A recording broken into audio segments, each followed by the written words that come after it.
There should be a word to describe the feeling you get when you know someone is holding something back. Like how Schadenfreude expresses the feeling of joy you get at someone else's pain or failure, but instead, it's the unsettling feeling you get when you talk to someone you know, but you can tell something is wrong because they sound like they're being held hostage. Whatever that word is how I would describe my experience playing Like a Dragon Infinite Wealth. Because whether it's taxi drivers, barracudas, influencers, hungry homeless, cancer, or just plain old Yakuza, even at the barrel of a gun, I still feel like Yakuza 8 is just playing it safe. I'm going to tell you why I feel that way, but before I do that, do me a favor and leave a like on the video and subscribe while you're down. It took me a long time to figure out why this game didn't hit the same, and it wasn't until I got this comment from Muhammad that things clicked. TBH, I felt Infinite was safe. Sure, it had Kiryu's cancer at the center of the stage, Hawaii was a nice breath of fresh air alongside the Barracudas, which felt like an actual gang in a Yakuza game. But the game in terms of story was disappointing, and both antagonists were forgettable.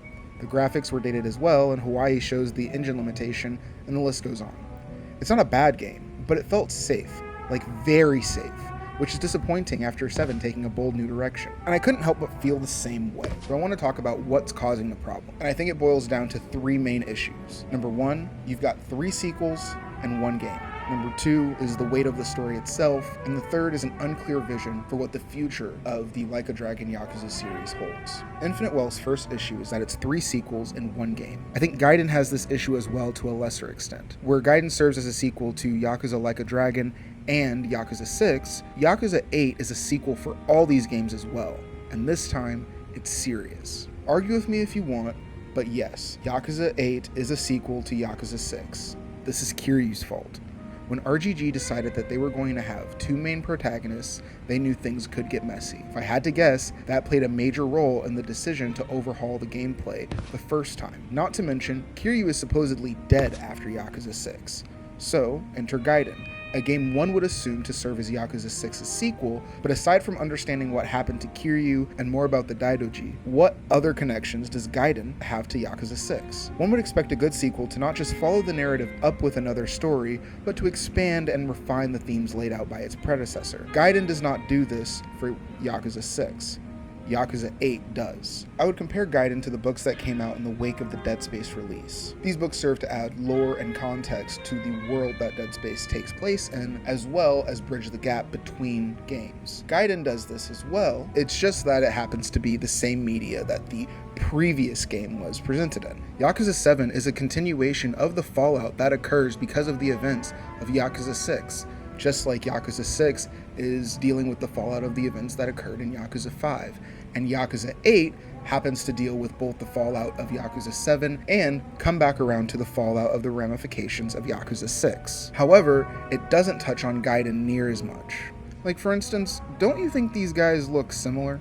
Obviously, it's not a direct sequel because it doesn't really continue the narrative, but now that leaves Y8 to pick up the slack, and with all this anticipation built up, for the first time in a long time, it feels like we got less. Like we got so much more, but it feels less. Daidoji or no, Kiryu doesn't seem like the kind of guy to not say hi to Akane, and even if Ichi did want a fresh start, there's no way he's not calling Eri at least once to ask about his psycho problem. It's like they're hiding something they can't tell us. Anyway, much of the game feels like a reunion, but so many pivotal characters are missing with no real explanation. It was heartwarming for Kiryu to conclude his story with Rina, but what about Kaoru Sayama? The shit happening in this game definitely amounts to a federal crime, and her being involved wouldn't be far-fetched. I think one could easily imagine a scenario where the native Japanese FBI agent is put on assignment in Hawaii, you know, the place with a high Japanese tourist population, where having a native Japanese speaker might benefit any federal investigations that need to take place in Hawaii. And furthermore, Rikia isn't even in the Kazuma Soul Friends slideshow in this game. It seems like a small thing, but if you know what happened to Rikia, kinda doesn't make sense. I don't know.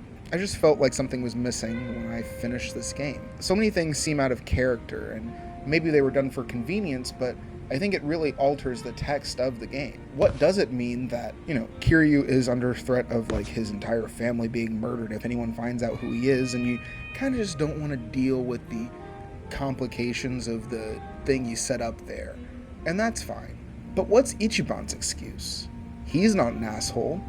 His whole thing is sticking by his friends. Just doesn't seem like the kind of guy who wouldn't even reach out to the former people that he once knew. And again with Kiryu, Akane already knows Joryu. There's no threat to go speak or see Akane. It doesn't really make much sense to me that she's no longer helping people out in Sotenbori. It doesn't really make much sense to me that Kiryu wouldn't find the time to continue helping not just Akane, but the homeless people of Sotenbori out. Just seems wrong. Doesn't seem in character for Kiryu. Shouldn't the option be there at least? Sure, I can go back and do the Akane missions if I want to, but it's not really necessary. Maybe it's also because Y8 doesn't build on any of the mechanics and Gaiden just because they're completely different gameplay styles, but either way, that's it. It just felt lacking. Does anybody else feel the same?